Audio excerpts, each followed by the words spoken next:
The Galactic Council's decision had been unanimous. Earth, with its abundant resources and seemingly primitive inhabitants, would be the next designated labor planet. Exactly one standard galactic year ago, all 27 species had raised their appendages in approval.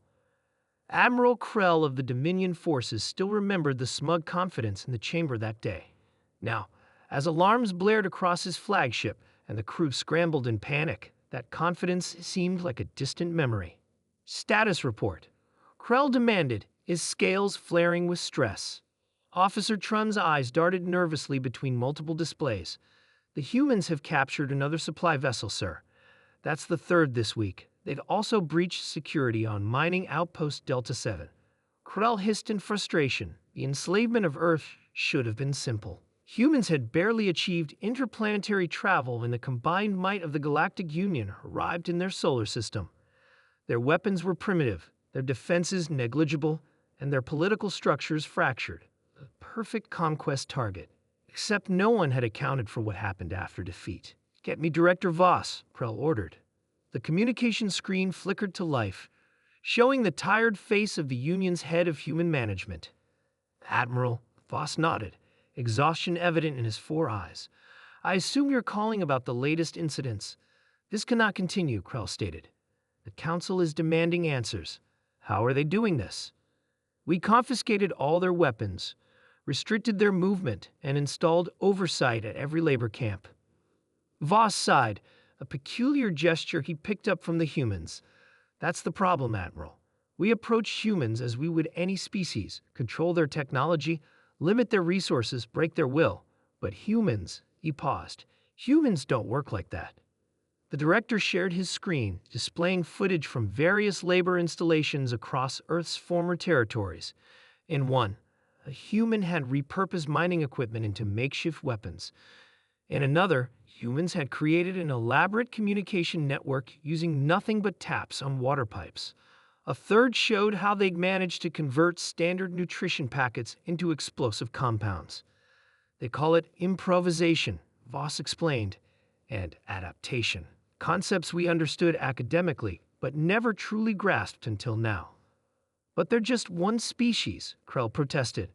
"How are they overwhelming our security systems?" "Because we made a fundamental error in our assessment," Voss replied.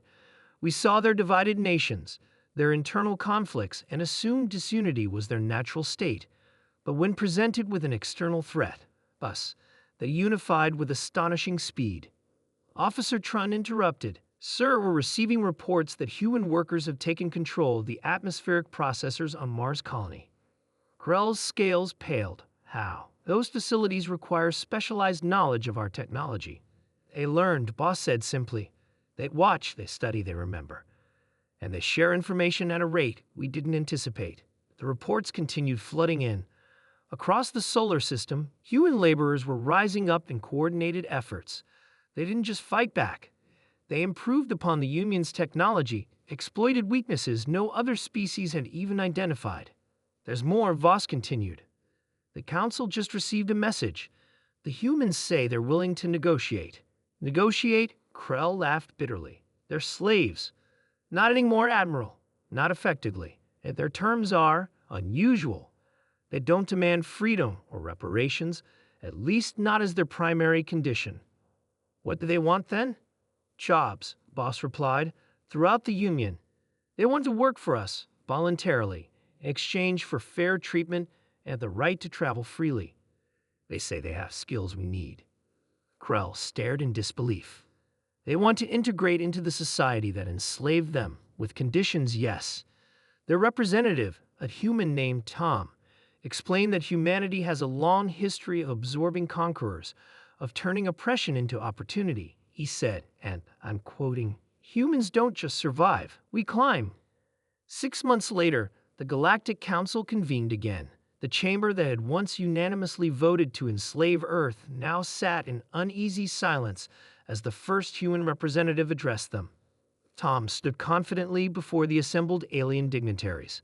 Unlike most species who approached the Council with deference, he spoke as if addressing equals. "The integration program has exceeded expectations," he announced.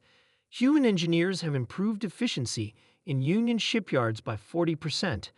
UN medical personnel have introduced new treatment protocols that have reduced mortality rates across 4 major species, and human security consultants have identified and patched 73 vulnerabilities in critical Union systems. Krell, now serving as the Council's security advisor, shifted uncomfortably. Many of those vulnerabilities have been exploited during the human uprising. But this is just the beginning, Tom continued.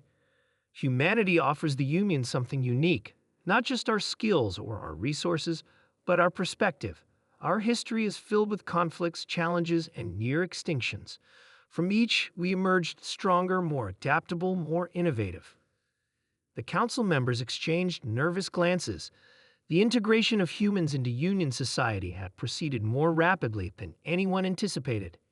Humans were everywhere now, advising, improving, transforming galactic civilization with unsettling speed. As the session concluded, Krell approached Voss in the corridor. "Do you ever wonder," Krell asked quietly, "if we're still the ones making the decisions?" Voss watched a group of human advisors chatting amicably with council members. "I think that question was answered the moment we mistook humanity's capacity to adapt for weakness," he replied. "We didn't enslave Earth, Admiral. We introduced ourselves to our future leaders." In the observation deck above, Tom gazed out at the stars, a slight smile playing on his lips. The Union had expected resistance, rebellion, perhaps even eventual negotiations for independence. What they hadn't expected was humanity's true strength, not just surviving, but thriving on challenge and transforming adversity into advancement. The species of the Galactic Union had voted to enslave Earth. Now they worked alongside humans, uneasily aware that with each passing day, the distinction between master and servant grew increasingly unclear.